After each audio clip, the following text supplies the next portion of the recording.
This is Toledo Symphony Lab, a behind-the-scenes look at the world of classical music from WGTE Public Media and your Toledo Symphony. I'm Brad Cresswell. Joining me today are the Toledo Symphony's president and CEO, Zach Vassar. We also have the TSO's marketing director, Felicia Canny, and the music director of the Toledo Symphony, conductor Alain Trudel. Welcome, all three of you. Thank you for joining us today. Happy to be here. You've been here before.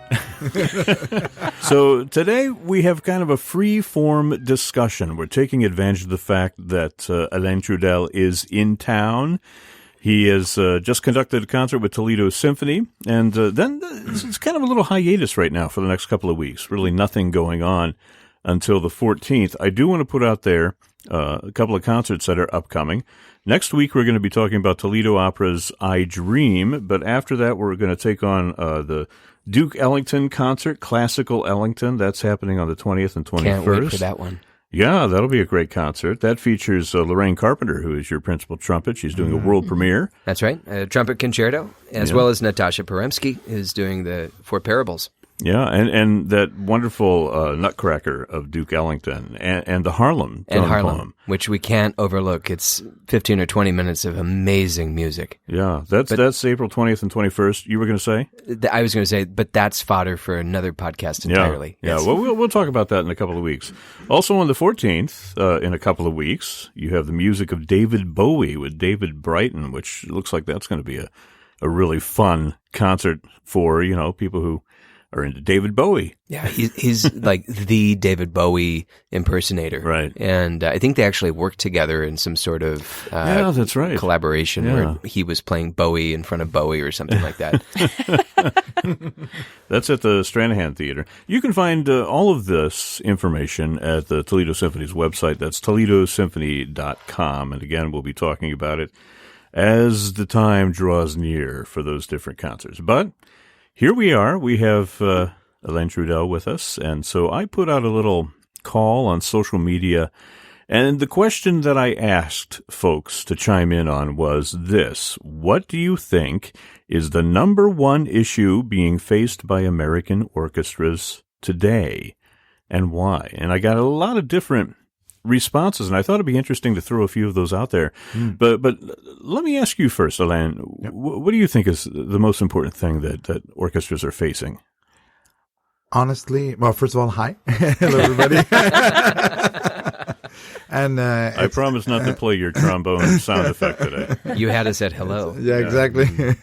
Well, it's a North American problem, not just American, but we have the same in Canada, is that, it starts from the base. So if there is no music in the schools, if there's no access to music, or, children don't hear music, don't hear symphonic music, or just classical music, or music in general, that's performed live in front of them, then it's not going to be something that growing up will be a priority for them to have in their lives. And that's a little sad, because it's something that makes your life much better. Well, yeah. Education is such a big part Absolutely. Of it. And it seems to me like in times past, the education sort of took care of itself, because that's how people accessed music, was through performances. And if you look at, even a century ago or so, when people went to the symphony, that was like, when they went to see a concert, that was the education. It was just accepted that people did that. And then as we moved away from that, and the popular media kind of, came in and filled that void, which is certainly fueled in part by technology, then the concert hall experience became more and more of a distant thing. But this concept that technology has made it harder to embrace classical music, because we have all sorts of other types of music that we can access through our phones and on our computer screens. I still think there's a folly to it, because we've never had more tools to bring that music to people than we do right now. It used to be that you had to go to the concert hall.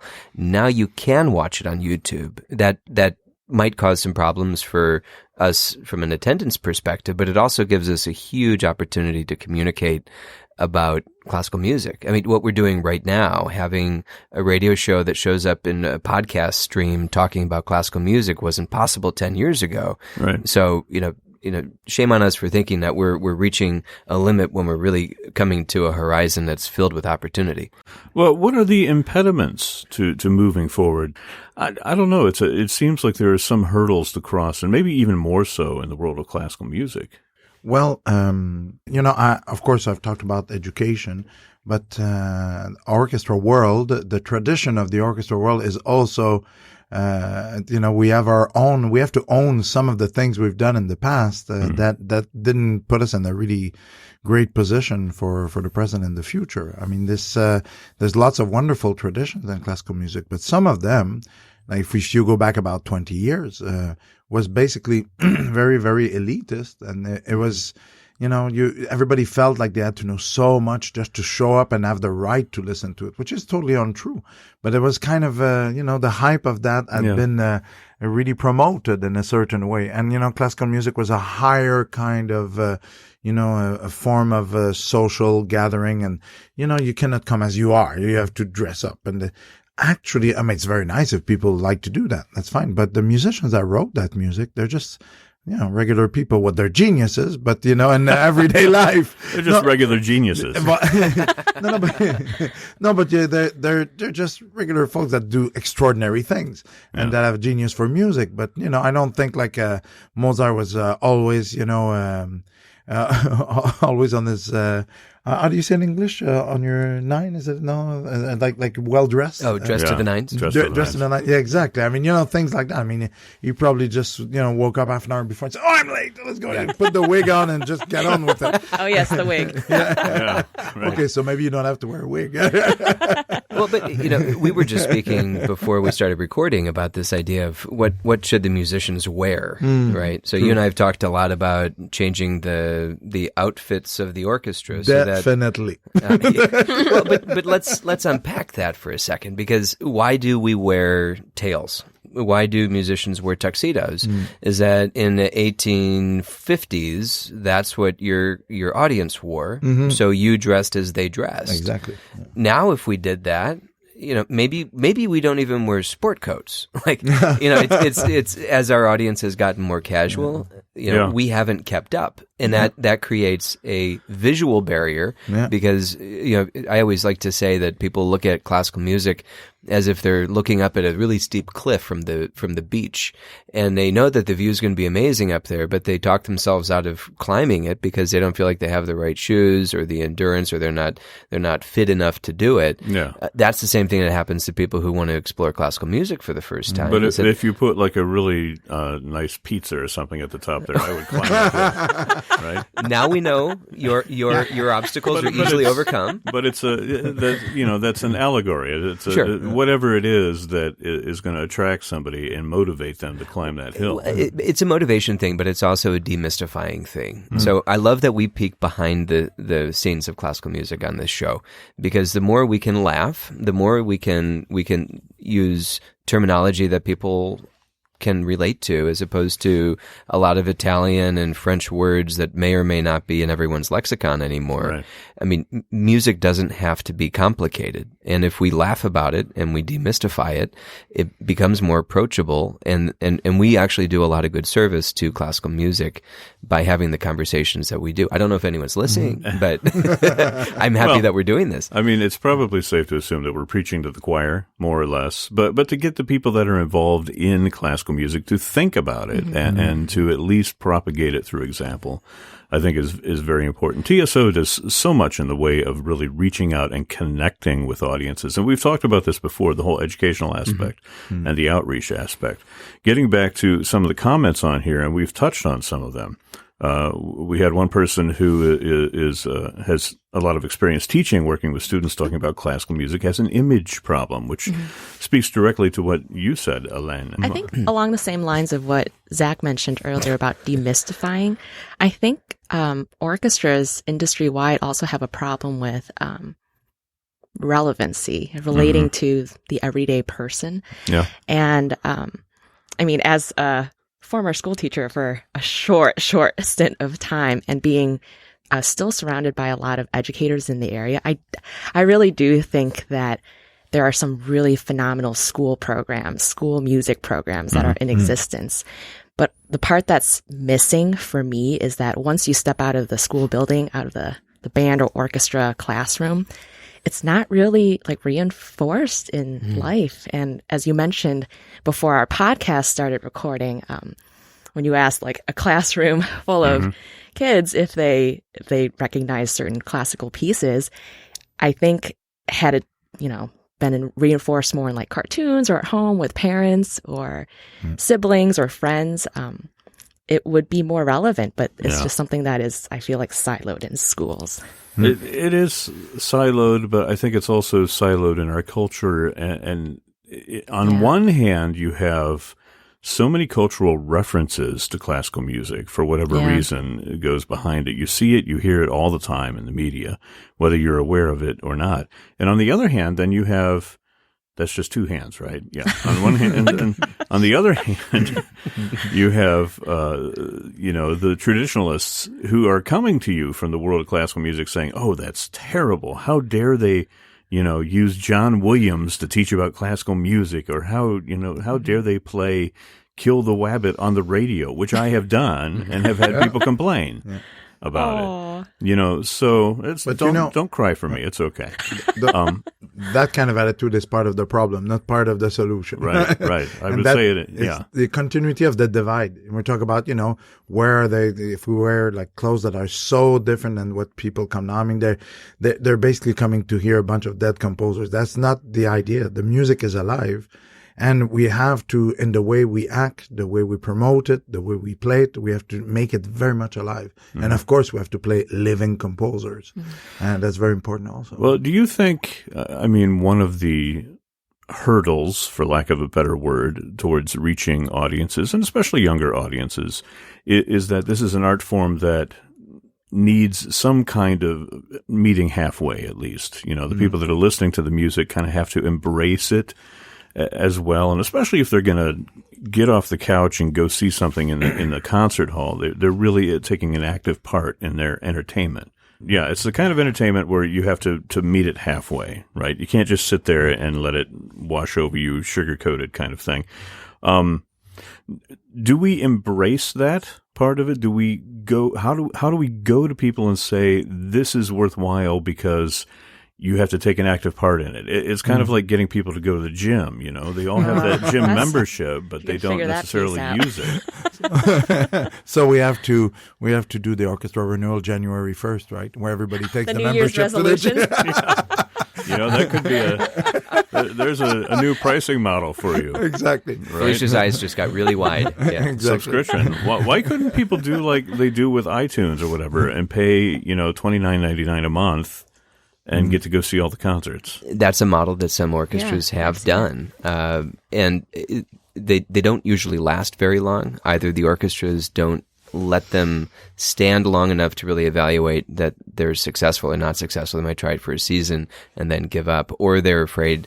We kind of live in this fear that if we give too much away without a value associated with it, then we've made it valueless. Yeah. So if you have a subscription model like that, and you say it doesn't matter if you come to one concert or 15 concerts in a month, it's the same. You've taken the value away. The value becomes the emotion, and there's a lot of emotions that we can ascribe to these performances. But I think orchestras are fundamentally terrified of the Netflixing of the concerts. Yeah, right. TSO and chill, right? You could be. Well, write these down, Felicia. This is good stuff. Where's my pen? You were talking about going like meeting halfway. Yeah. I think to come back to a little bit what I was talking earlier is that we're talking about image problems sometimes is that for many decades, for hundreds of years now, it's a little bit, there's a divide that we've been working very hard, all the orchestras and all the administration musicians over the last 20 years to take that wall down and just to show that it's great music and it's live music and it's very exciting. But I think we have to go more than halfway. I mean, for us, we have to go and play for the people. It's like a friendship when people come to your orchestra. If they never see you, if you don't go out of your hall, if you don't go in the community, if you don't organize teaching opportunities, pedagogic opportunities, because the school teachers, like the music teacher in school, they're heroic. You know, it's incredible. They do so much, and very often with little, right? And when we talk about, hey, maybe the people from the symphony can come and visit you and have a little lesson, and we can bring you there. They go like, wow, and and just for free, and just like, oh wow, we're there. That's part of our mission.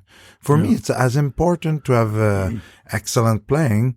And the excellence of playing, yes, but for who? It's for everybody. So you have to make sure that you're out there playing for people, and that you're out there taking part in your community and taking part in the pedagogical aspect of music and because when they have access to classical music, it's like fast food, slow food, right? It's craftsmanship. You have to be able to have a task from A to Z, and it's not, there's no shortcut in playing well the violin. There's no shortcut on making a good sound on the oboe. You really have to put the time in. And this is something that stays with you all your life. Maybe those kids won't be musicians. Most of them won't. But when they'll make a better lawyer, better doctor, and they have a better general culture. And that's kind of lost on us sometimes, that music is very important for general culture. And that's very important. And classical music, I'm talking about classical music because you really, all music is good. But classical music, you actually have to make something happen from nothing. And that's really a great lesson for anything you're going to try in life. I think that when we're young, we are definitely hardwired to appreciate and enjoy live music and classical music. We learn to not like it as we get older. We're conditioned, either away from it, depending on your personal experience and your environment.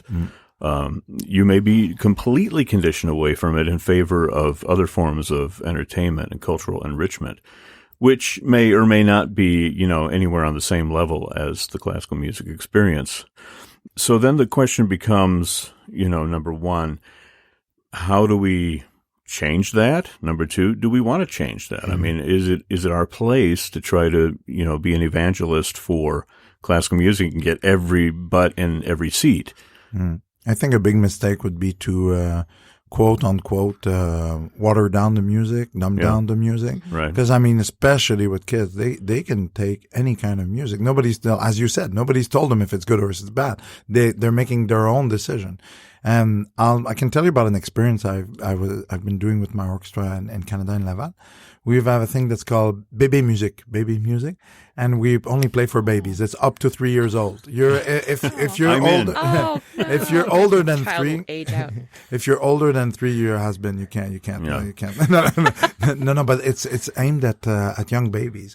And we don't play like 2 minutes of music. We play Mozart 40 the other day, which is, 4 movements of symphony. But things we've done is, for example, during the day, the whole idea, actually, I won't take the credits. My general manager, Marie-Pierre, came out with this idea because we all have kids at the orchestra.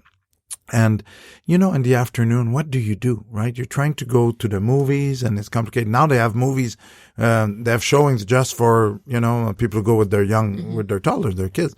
So we thought, why don't we do something like that with the orchestra? So we have something at 1:30 in the afternoon, just, around nap time, where they can come and listen to music, either they're just sing, cry, or sleep, whatever works for them. We do that. And we had, for example, our hall contains 900 there, and we have stroller parking in the entrance for about, let's say, 400 strollers, and the kids were there with their mamas or their papa. It's usually the grandparents also. They like to come with the kids. They sit there, and what we do, we play a movement. Then I go and interview people in the orchestra about how to conciliate work and parenting, and then we go in the audience in the orchestra, and they say, "Oh wow, they're just like us." Then we play another movement, and the kids at the beginning, of course, they make noise, but they go la, la, la, la, la. And at a certain point, it drifts out, and they're either listening or sleeping, having a good time. So these are things, and we don't dumb down the music at all. For us, it's a real performance, it takes a lot of concentration for the orchestra, but that's a way that, you introduce people to the hall. It's very friendly. It's user friendly. You come in and it's not like, you don't do anything special. You don't have to dress in a certain way. You just come with your kids, sit down, listen to it, and have a good time. Can you start like a Toledo Symphony daycare and when you come back here? I've dreamed of that a lot. Yeah. I like people who come to the concert. There's a lot of implications and legal implications, Yeah, but right. it's something that any kind of access we can create, like it's doing our part for the community, creating access to this kind of music. You were talking about passes for the entire season. Well, we can have passes for students, for very young people, and so Right. or bring your. We also did something in the past, and the other orchestra I was in, is that we created the tickets for the students, and you bring your parent for free, which is the same as the parent bring their Like kids a for free. date. Yeah, Right. but it's like a date night, or we calculating the pricing of the ticket, how much would be the babysitting for the evening. And it's kind of a promotion that we have with that. I mean, we have to make it possible for them. We have to make it inviting. We have to get out of our comfort zone. And before we ask anybody to get out of their comfort zone, we have to show that we're coming, like you say, half an hour. I think we're due to do a little bit more than half on our side. I just I know we're running short on time, but I want to throw a couple of my favorite answers to that little Facebook poll that I put out there. One person talks about adding more visuals, like having the orchestra play in hot air balloons.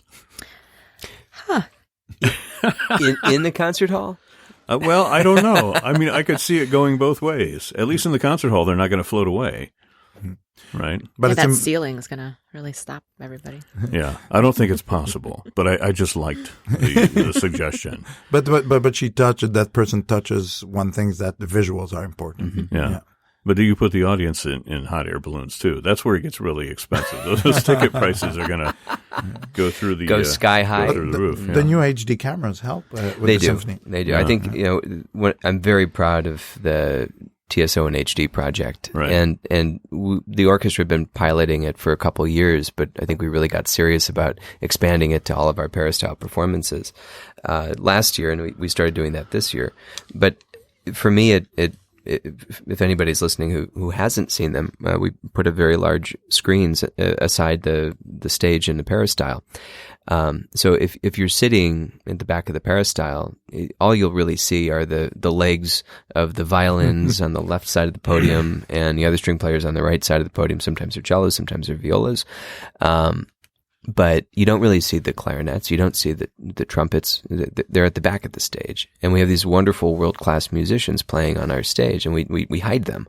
So the HD cameras take the view of the stage up onto the screen, and it follows the melody around, just as if you were watching, the Boston Symphony on PBS, great performances. It follows the melody from the violins to the horns over to the piccolo. But if you're a first-time attender and you have maybe not a huge amount of experience with this music, it will show you what you are hearing. And the feedback has been that people have a greater association with the musicians. They hear the music better. They're helped along. It's a listening aid, but it helps them to engage. So to use that word again, engagement. Yeah. And I think it's been very powerful, because if you're coming for the first time, we've demystified it. We've kind of unlocked the mystery of what we're supposed to be appreciating. So if you don't get it by looking at the stage itself, you get it from looking at the screens. And it's controversial, because we do have people who don't like the screens. They find them to be wildly distracting. Well, I see it as kind of like in a sporting event, and you can draw analogies between sports and classical music performance. It's a much slower, more less sensory overload than you get in sports. But there's the big picture of looking at the orchestra on the stage, and then the intimacy of looking at what's happening on the screen. That's right. And you're getting the details, and I just look at it and I think it's like watching a soccer game or something. Yeah. Somebody wrote an email, or maybe they responded to one of our post-concert surveys, but they said, I don't know which one is the oboe and which one's the clarinet, but I think I got them figured out. It's either one or the other. And one's played by a man and a woman, the others are played by two women. So that you're talking about the TSOs specifically. Yeah, right? Exactly. But this is a person who had been coming to our concerts for several years, but had never really seen Into the Winds. And we're fascinated how many, as he said, how many buttons there are on these instruments, and how quickly they're moving. And in the case of the oboe, how strange the mouthpiece is. It's being able to see the reed. The cameras take you into that level of intimacy and really help you to celebrate the artistry. Yeah, and I'm sure the brass players and the percussion especially love. They're like, darn. They get they get a moment in the spotlight, right? They do. Yeah, no, absolutely. Yeah. And you don't need to know exactly the terminology. I mean, you can enjoy baseball without knowing the deep, without having a deep understanding of a 3/2 pitch or something like that, right? So, and music is the same. If you enjoy it, wow. And we almost take them by the hand to see the soloists. Oh, this instrument, that instrument, and it's a great way to introduce people to music. Yeah. So I'm just realizing as we're sitting here that for the Symphonie Fantastique concert, that was the first time you saw the screens. And because the last time you played, you conducted at the Peristyle was in April before we made them a mainstay. What are your thoughts now that you've seen it? Well, for the conductor, it's a little different because there's a little bit of a delay with the conducting, the actual conducting that you're doing. And so you can't look at the screen, can you? No, but I have lots of experience because at the National Arts Center in Ottawa, we have screens for all the youth concerts with the local TV station, and there's a big delay. So I'm basically conducting the contrary of what I'm doing on stage. So I've learned not to look at it. I mean, for us, it's like, we want the audience, if I can make another analogy, to enjoy a great meal. But we're in the kitchen. We're cooking it, right? I see. So it's for our audience to enjoy it. I mean, I get a lot of good feedbacks, and I got good feedbacks on the weekend of people who like it. Now, it's of course when you morph into a new era, you're going to have some people who really are scared of change, any kind of change. And then they will think that, is it because we're totally going to do away with what was there? And it's not that. We're still the same. But, it's good to improve and we have to follow the times. And orchestras really have to, we're stepping up our game. And that's very important. And that will help us a lot. Just stepping up our game. Well, so many things we could have talked about that we did not, and a lot of comments that came in that I appreciate everybody who posted on that Facebook post. A lot of interesting points there, and everybody here will have a copy of that, so they can rest assured that at least the message is out there. But that's about all the time that we have. I will say, for those of you listening, if you have something to say to us about this particular topic, or if you want to make your voice heard, you can always call up our Q&A line. That number is 419-418-0012, and we may use your voice on the air in a future episode.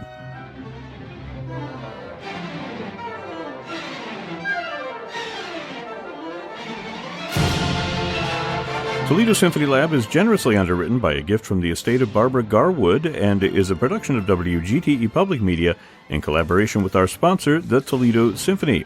You can download podcasts of this program at wgte.org/lab or by subscribing to it on Apple Podcasts.